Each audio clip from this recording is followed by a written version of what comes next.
Exam day বা পরীক্ষার দিন, এই দিনগুলো কিন্তু আমাদের বাকি আর 5টা দিনের থেকে একেবারেই আলাদা হয়। মনের মধ্যে যেমন একটা টেনশন, ভয় কাজ করে, সাথে মনে হয় যেগুলো পড়েছি সেগুলো কমন আসবে তো। যাই হোক, আমার যেহেতু মর্নিং কলেজ, সকাল 8:30 থেকেই পরীক্ষা থাকে।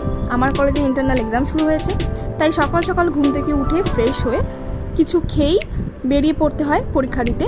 তো টোটো বলাই থাকে, আমার বান্ধবীরা টোটো নিয়ে চলে আসে আমার বাড়ির সামনে। আমি সেখান থেকেই ওদের সাথে উঠে 10 দরগা চলে যাই। সেখান থেকে বাস ধরে আসাম মোড়ে নামতে হয়। আসাম মোড়ে নেমে কিছুটা রাস্তা হেঁটেই আমাদের কলেজে পৌঁছে সিট নাম্বার খুঁজে চলে গেছিলাম পরীক্ষার হলে। তো সেখানে সকলের সঙ্গে দেখা হয়ে গেল। তারপর পরীক্ষা দিয়ে বেরিয়ে পড়েছিলাম।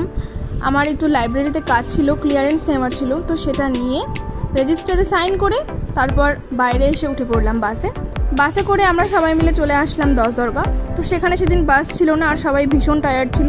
সকাল থেকে সেদিন মারাত্মক গরম পড়েছিল, তাই টোটো করেই সবাই মিলে বাড়ি চলে আসলাম।